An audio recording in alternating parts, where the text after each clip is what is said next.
What's up, everybody? Arrg the Pirate here, and today I'm going to go over how to pick for a good team comp.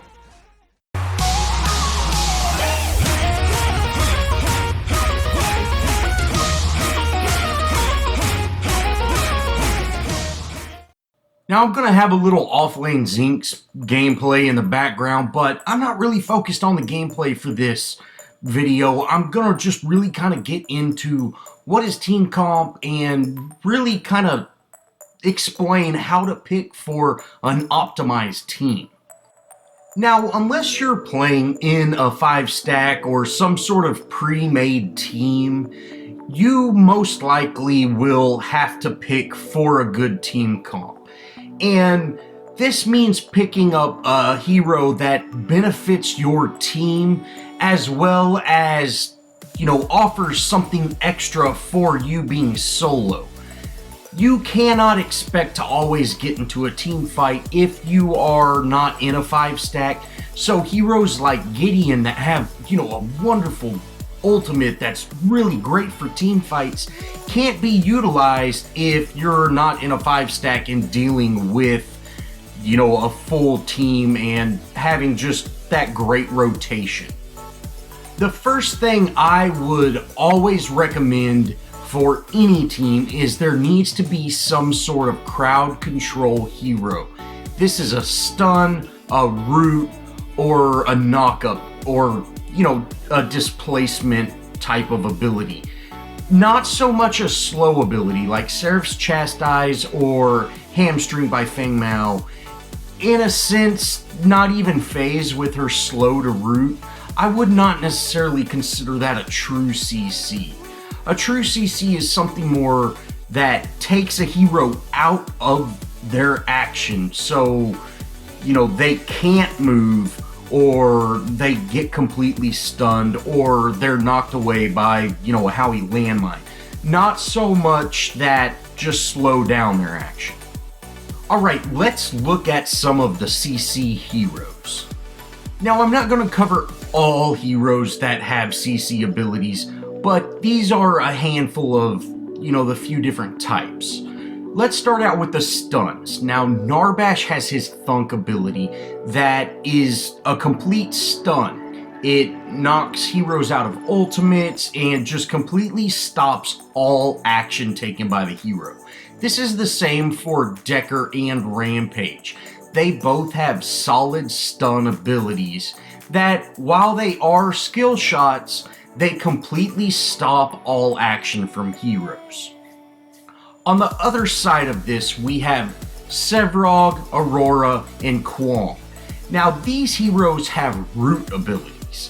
While Sevrog and Aurora have a solid root that completely stops the hero, Kwong has a root that still allows the hero to move, but it is the longest CC in the game at 3.25 seconds.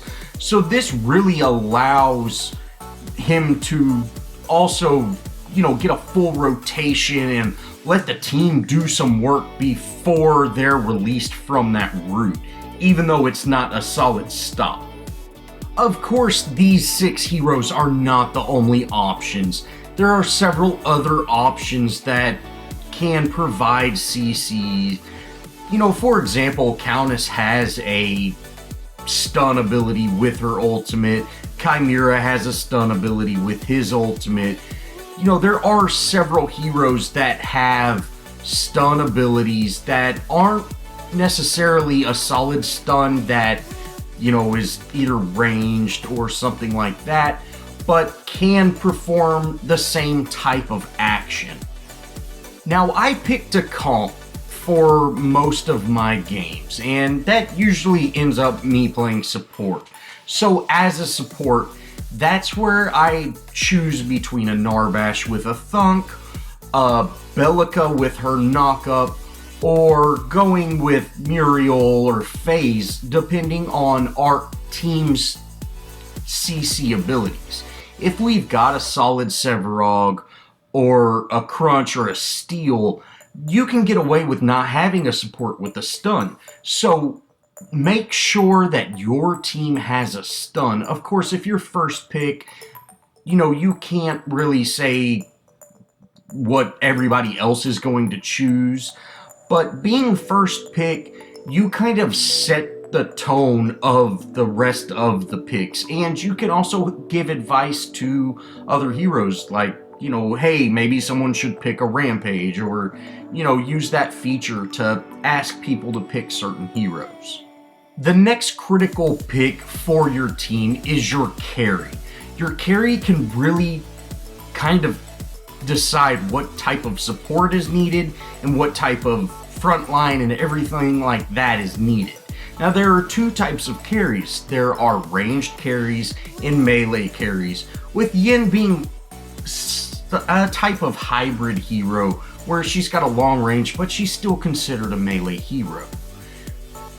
Now, Murdoch, Sparrow, and Twin Blast are great ranged heroes, and I really like seeing ranged heroes or ranged carry heroes in the safe lane with a solid support. The melee heroes can do very well in the off lane because most of the time a melee carry has an escape. For example, Wukong, he's got just an amazing amount of evade. Seraph has great evade and that immune. And knowing if you have a ganking hero really will decide what type of hero you're going to play in off lane as well. If you know you're not going to get many rotations in the off lane and you go as an off lane hero, that not only affects how you play, it should affect what hero you pick. If you're going to pick a Seraph, but you're never going to get a rotation, maybe you should think about picking a hero that has a more sustain in that early game off lane position. A melee ADC, just because there can be a lot of body blocking going on, and when the support is ranged, he can, or they can, kind of keep an eye on fog walls and things like that, and they're not going to be pushed up near as far as someone like a melee carry. Now, the melee carries also can body block and things like that with a melee support, someone like Narbash, who is just huge and in the way all the time. That's what makes him good, but when you don't need him to be in the way, he can be. And this can be an issue with having these two heroes. So make sure you know what type of support there is, or what type of ADC there is if one gets picked, and what position they're going in. The third important role that I really like to look for is the frontline hero. Now, there are a lot of heroes out there that cannot handle not having a frontline hero, such as some assassins. Assassins are great, they can get in and get out, but in a team fight, they offer almost nothing if you don't have a frontline, because it's too dangerous for them to engage in the fight without having that big tank to just absorb damage and take away threat from really the heroes that are threatening. I really like to see a solid frontline hero. Now, I have Sevrog, Steel, and Fang in this example, and these three heroes all three are great frontline heroes, but frontline heroes don't always have to be these. You can have a jungler, a Crunch or a Grux jungler can also be a frontline hero. Now, I'll kind of get more into picking which hero goes with what later in the video, but for now, picking a solid frontline hero is important. Now, this really means a hero that can withstand a lot of damage, and they don't typically do as much damage as some of the other heroes, but they offer a lot in sustained damage. So they might only hit you for 100, but it's going to take you 30 seconds to down them, so they hit you for 100 over 30 seconds, well, you're going to be dead. And that's really how you want a frontline hero. They're a threat if you don't deal with them, but dealing with them right away allows the high damage heroes to really do damage. I like to see a solid frontline hero. Now, one issue with these type of heroes is someone like Fang. A lot of people like to build him as a fighter where he does a ton of damage. He can still take a little bit of damage with his shield, but he's not near as tanky or sustaining as someone that would build him as a bruiser. And this can really affect how he is played, but knowing that you have a possible frontline hero allows you to make a better choice with your decision in the draft. Now, the next role that I like to look at is a ganking hero. Now, ganking heroes are heroes that can typically get in and, do some sort of CC, do a ton of damage, and then get out. They're almost like a burst hero or a burst caster, except a solid gank hero, which is kind of typically your jungler. It can be your assassin hero, but we'll talk about that later as well. But your jungler, look to see if he's a solid ganker. Someone like Grux, Crunch, and Chimera, they can get in and, Chimera is impossible to get off of you once he starts hitting you. Crunch is able to do tons and tons of damage very, very fast, while, kind of being a bullet sponge because he's so big and hard to hit around. And then Grux is able to rush in, get a pull, get a bleed, maybe even get a stun, and in that whole rotation he does, you've got your other heroes that are just constantly pegging and doing tons and tons of damage. Now, a gank hero is also very important on making your decision. If you already have a solid gank hero, you don't really need two gank heroes. So maybe picking a Morgesh as a mid laner is not the best option when you've got a Chimera. These type of things should all be considered when you are choosing your hero for the draft or giving advice to the other heroes when they are picking theirs. Another good hero to look at is, do you have a zoning hero? Now, zoning heroes are Gideon, Gadget, Howitzer. These heroes make zones, danger zones, that other heroes need to stay out of, or they're going to take massive amounts of damage.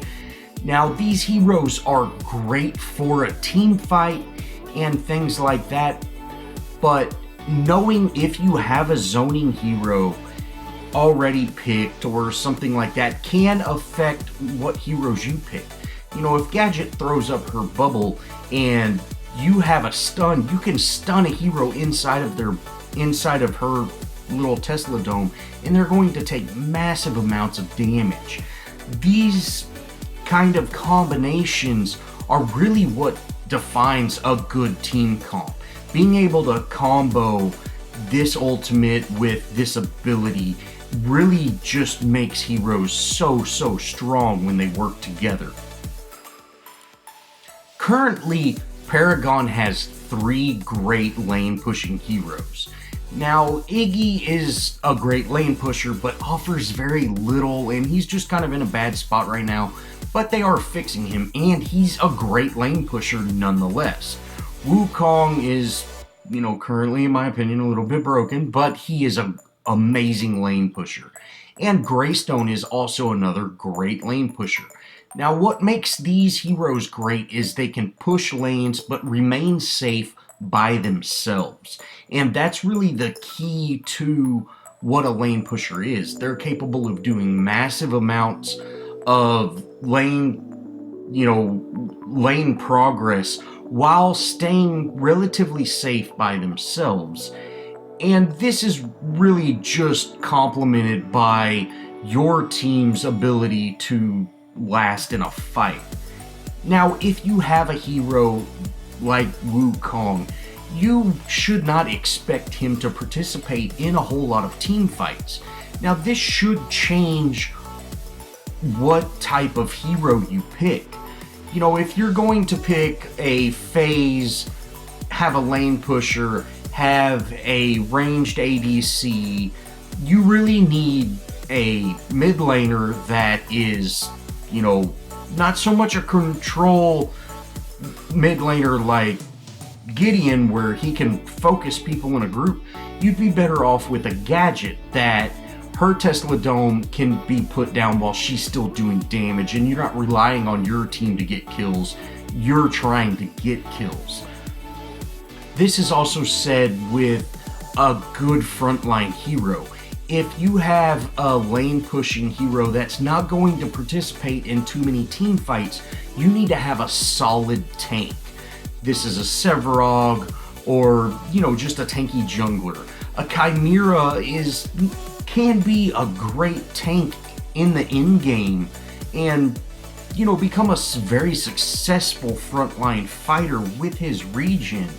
But you don't typically see a whole lot of tank devoted chimeras. You mainly see chimeras that are kind of going for either a bruiser or a straight fighter build. And knowing this is very important when you're choosing a mid lane hero with that type of team comp. Lastly, let's go over the assassins. Now, this is really the reason why it took me so long to get Countess to that master rank.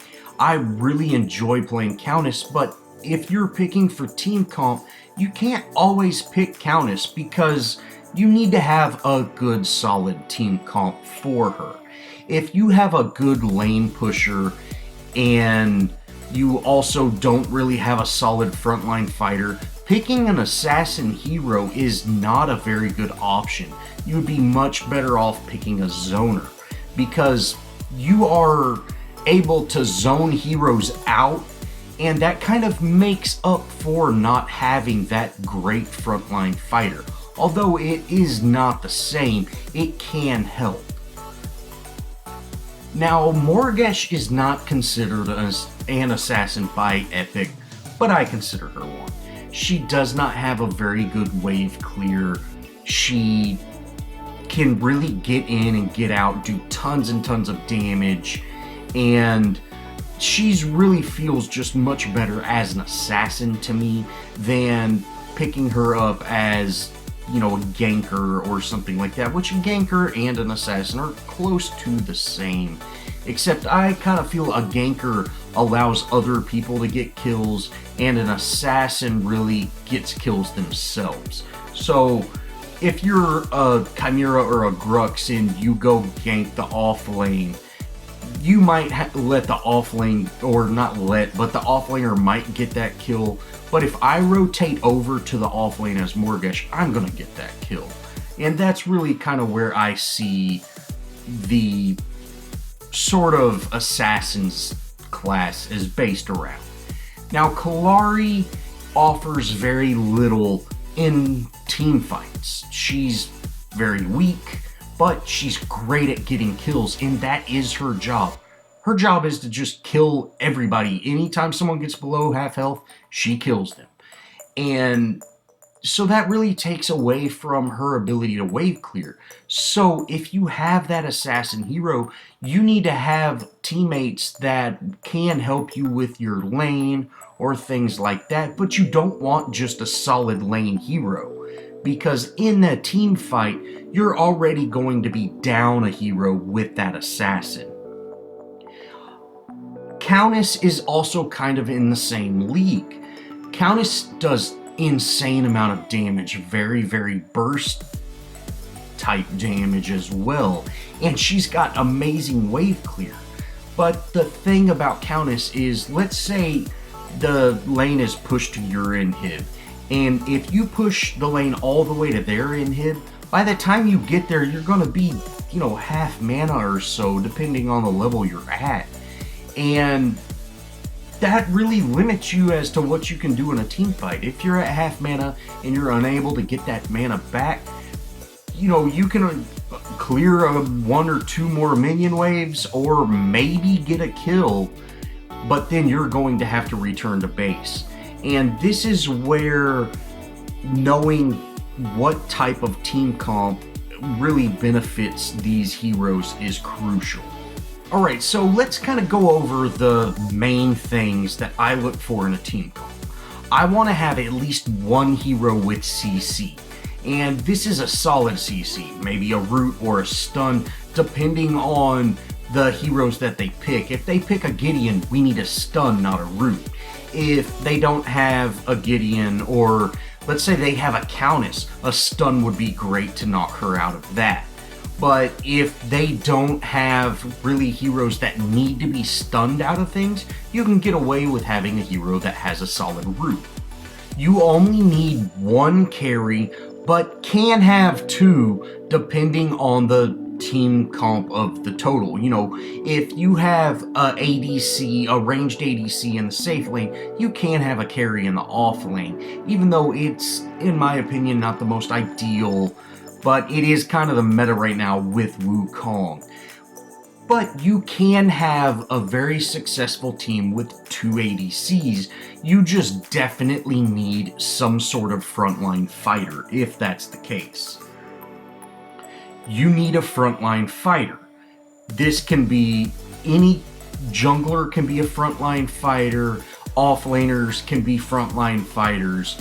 Really anybody that builds a certain way can be a frontline fighter. You can even have a support like Narbash, who actually is a great tank with his ability to stun and his ultimate, his heal. He can become a great frontline hero that people want to down, and he's just really hard to down because he's so tanky. But having a solid frontline fighter is key. Next, you want a solid mid laner. Now, if you have an assassin on your team, I would recommend not having two carries or having a ranged carry. You don't want to have an assassin with a melee carry only. Assassins are the funnest class to a lot of people, but they also are the pickiest class. You need to have a solid team comp. You have to have a frontline fighter if you're an assassin. If you don't have a solid frontline fighter, you might do well, but your team won't. And picking for team comp is all about team fights and getting into team engagements. If you're picking for just you playing team deathmatch, you know, this video is really not for you. But if you want a solid team fight, really stay away from assassins if you have two carries or if you have a carry that is a melee. Knowing if you have a ganking hero really will decide what type of hero you're going to play in off lane as well. If you know you're not going to get many rotations in the off lane, and you go as an offlane hero, that not only affects how you play, it should affect what hero you pick. If you're going to pick a Seraph, but you're never going to get a rotation, maybe you should think about picking a hero that has a more sustain in that early game offlane position.